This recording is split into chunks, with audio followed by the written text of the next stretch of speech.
안녕하세요. 이혼하거나 고쳐 살거나 주쌤입니다. 오늘은 뻔뻔하고 당당한 상간녀 왜 그런지에 대해서 이야기해보려고 합니다. 구독과 좋아요 부탁드려요. 우리가 상간녀에게 문자나 카톡이나 전화를 하거나 만나거나 해서 상간녀에게 막 경고하고 박살낼 때 어떤 상간녀들은 눈을 내리깔고 나랑 눈도 못 마주치고 죄송하다고 연신 막 머리를 조아리면서 무릎표라도 꿇을 기세로 죄송하다 막 이러는 상간녀도 있는 반면에 아주 극히 일부분의 상간녀들은 기고만장 이기양양해가지고 오히려 우리한테 큰 소리를 치면서 남편 관리 잘해라 막 이딴 소리를 해대면서 너무너무 당당하고 뻔뻔한 상간녀도 있어요. 이렇게 뻔뻔한 상간녀들은 왜 그런지 제가 3가지 이유를 생각해 보았습니다. 첫 번째는 남편과 깊기 때문입니다. 둘 사이가 오래됐건 짧건 간에 둘 사이가 아주 깊을수록 상간녀가 의기양양합니다.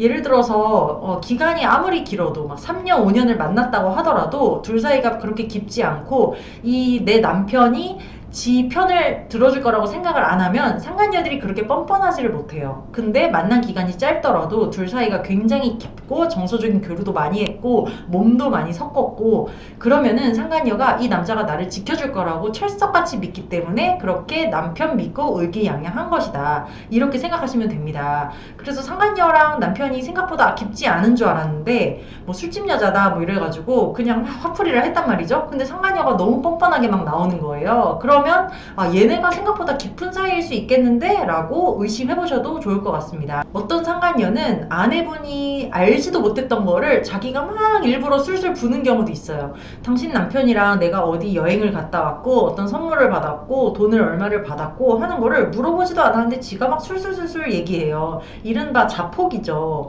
이런 것도 내 남편이 지를 지켜줄 거라고 생각하기 때문에 그리고 아내를 도발하고 약 올리기 위해서 그렇게 얘기하는 것입니다. 두 번째는 상간녀가 아내를 무시하기 때문입니다. 남편은 바람 피우는 그 상간녀랑 별 얘기를 다 해요. 진짜 병신같이 자기 회사에서 있었던 이야기, 자기 친구들 이야기는 물론이고요. 가정 안에 있는 부부관계 이야기, 자식들 교육 문제, 자식들 사춘기라서 갈등이 있는 문제, 그리고 처가 부모님, 자기 부모님 편찮으신 거, 온갖 거를 다 상간녀와 이야기를 하고 상의를 하고 상간녀에게 코치를 받습니다. 그러니까 와이프에게 받아야 될 정서적인 지지나 그런 거를 상간녀에게 받고 있다는 거죠. 그래서 여기서 정보의 불균형이 생겨요. 여자들, 특히 바람 피우는 여자들은 여시 같잖아요. 자기가 약점 잡힐 만한 거, 또 자기가 너무 오픈을 하면 안 된다는 걸 알기 때문에 자기 생활을 전부 오픈하지를 않습니다. 그런데 이 바람 피우는 남자들은 병신같이 지 정보를 속내를 다 털어내가지고 자기 집안에 있는 이야기, 상간녀가 내 집에 숟가락 몇 개 있는지까지 아마 알 거예요. 그만큼 남자들이 상간녀에게 온갖 얘기를 다 하기 때문에 상간녀가 알고 있는 정보가 큽니다. 남편이 상간녀에게 너무 많은 약점을 노출한 셈이 되는 거고, 그래서 상간녀가 보기에는 이 집구석이 우스운 거예요. 그런데 이 우스운 집구석의 와이프가 문자나 카톡이나 막 와서 도발을 해? 그러면은 나는 너에 대해 굉장히 많이 알고 있어. 나는 네 약점이 뭔지도 알고 있어. 난 네 출신을 알고 있어. 이런 식으로 깔보고 들어가는 거죠. 어떤 상간녀는 지가 멀어도 되는 양 훈계까지 합니다. 영희씨 이러는 거 철수씨 성격에 가만히 있지 않을 것 같은데? 이러는 게 철수씨랑 회복하는데 전혀 도움이 안 될 것 같아요. 가서 철수씨한테 좀 잘해주세요. 그동안에 별로 잘해준 것도 없더만. 영희씨 애 지금 고3이잖아요. 애 고3인데 이럴 시간이 있어요? 애한테 신경 써야지. 나한테 와서 이렇게 따질 시간에 애 밥이나 한 번 더 해줘요. 애 밥도 안 해주고 돌아다닌다면서. 이렇게 아내를 깔보고 막 훈계질을 하기도 하고요.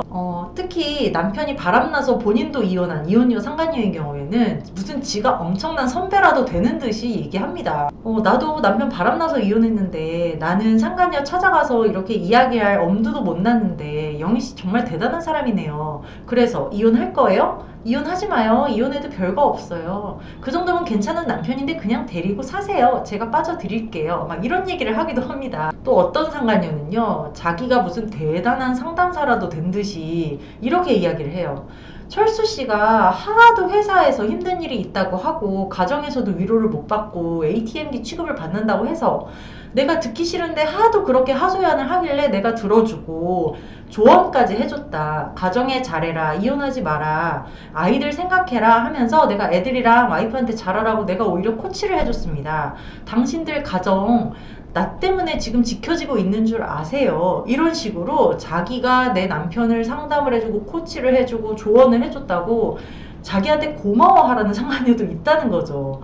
이만큼 상간녀가 우리에 대한 정보를 너무 많이 알고 있고, 그렇기 때문에 우리를 우습게 알아서, 아내가 우습기 때문에 큰 소리를 친다, 이렇게 볼 수가 있습니다. 그리고 상간녀가 의기양양한 이유 세 번째는 잃을 게 없기 때문입니다.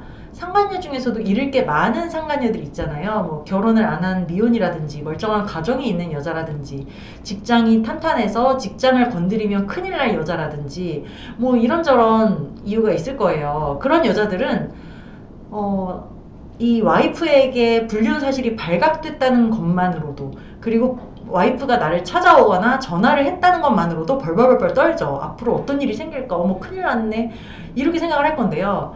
잃을 게 없는 상간녀들, 뭐 직업이 없다거나 가정이 없다거나 이혼하고 혼자 사는 여자, 특히 무서울 게 없는 거죠. 잃을 게 없어요. 노래방 도우미 이런 여자들 진짜 뭐 인생의 저 아래에 있는 사람들이기 때문에 나는 잃을 것도 없고 나 뭐 막 나가는 인생이야, 네가 마음대로 해, 막 이런 식으로 나오는 거예요. 그러면 아내분들이 이런 잃을 게 없는 여자들을 상대하기가 정말 힘듭니다. 제가 상담한 아내분들 중에 이런 분도 있었어요. 이 상간녀가 뭐 협박할 거리도 없고 뭐 도통 이런 게 말이 통하는 여자가 아닌 거예요. 그리고 재산도 없어서 상간녀 소송을 한다 한들 어차피 내 남편이 대줄 것 같고 이 여자한테 뭐 압류할 재산도 없고 도통 방법이 없는 거죠. 그래서 저 여자는 딸한테 이야기를 해서 딸을 통해서 망신을 줘야겠다 해가지고 성인이니까 성인 딸을 만났어요. 20살짜리를. 그랬더니 그 20살짜리가 눈을 희번뜩하게 뜨면서 막 더 대들더라는 거예요. 자기 엄마보다 더 심한 거야, 인연이. 아줌마, 남편 간수나 하세요. 우리 엄마 노래방 도우미에서 나 먹여 살린 거 나도 잘 알고 있고요.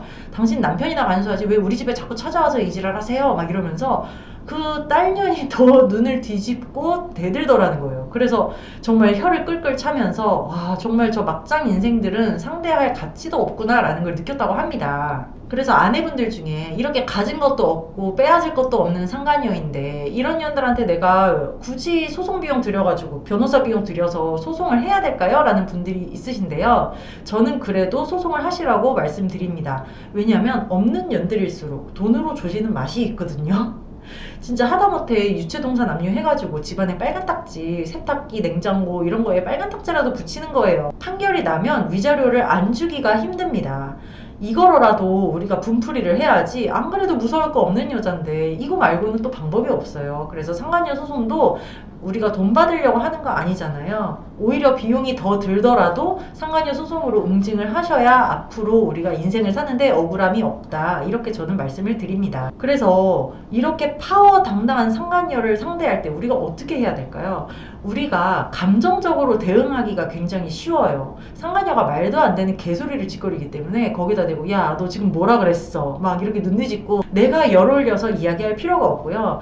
딱 내가 계획한 시나리오대로 내가 해줄 말만 해주는 겁니다. 앞으로 내 남편과 계속 연락하고 만나면 나는 앞으로 어떻게 하겠다, 이렇게 경고 의미로 우리가 문자를 보내고 전화를 하는 것이지 우리의 목적이 분풀이는 아니거든요. 그리고 상간녀와 말을 섞으면 섞을수록 우리가 거기 말려 들어가지 우리가 주도권을 잡기가 힘들어요. 제가 남편도 그렇고 상간녀도 그렇고 우리는 그들과 대화를 해서는 안 됩니다. 우리는 오직 통보하고 경고하고 그렇게 이제 해야 되는 거지, 이 사람과 주거니 받거니 대화를 해가지고는 더 우리의 속만 시끄러워지고 더 약점만 잡히게 되더라고요. 그래서 상간녀가 막 혀가 길다, 인연이 말을 주저리주저리 한다, 단칼에 끊어내셔야 됩니다. 야 됐고 나 너랑 대화하러 온 거 아니거든, 넌 내 말만 들어, 넌 내 처분만 기다려, 이런 식으로 딱 일가를 하고 우리 할 말만 짧게 하고 끝내면 되는 거죠. 그리고 또 한 가지 당부드릴 말씀은요, 이렇게 상간녀가 막 주저리주저리 일부러 우리를 약 올리려고 하는 말들이 있잖아요. 그거를 다 담아두고 집에 와서 남편을 앉혀놓고 야 상간녀가 이렇게 얘기하던데 사실이야? 너 왜 나한테 거짓말했어? 네가 거짓말한 거야? 그년이 거짓말한 거야? 솔직히 말해. 이런 식으로 남편과 다투는 거는 상간녀의 계략에 넘어가는 것입니다. 상간녀의 목적은 단 하나인 거죠. 우리 약 올려서 우리 부부 사이 갈라놓으려는 것 이잖아요. 거기에 넘어가는 거니까 절대 상간녀가 들은 말에 귀가 팔랑거리셔가지고 남편에게 기냐 아니냐 막 이렇게 남편을 갈궈서는 안 되겠습니다. 상간녀가 뭔 지랄을 해도 나는 내 가정 지킨다. 나는 내 남편과 싸우지도 않는다. 싸울 가치도 없다. 이 인간은 그냥 중독된 미친 사람이다 라고 생각하시고 오직 상간녀를 떼내는 데에만 집중하셨으면 좋겠습니다. 네, 오늘은 여기까지 하고요. 이거나 거거나 카페에 들어오시면 제가 쓴 칼럼도 있고 다른 분들의 사연도 있으니까요. 이거나 거거나 카페로 들어오시기 바랍니다. 자, 여러분 안녕. 다음 시간에 또 만나요.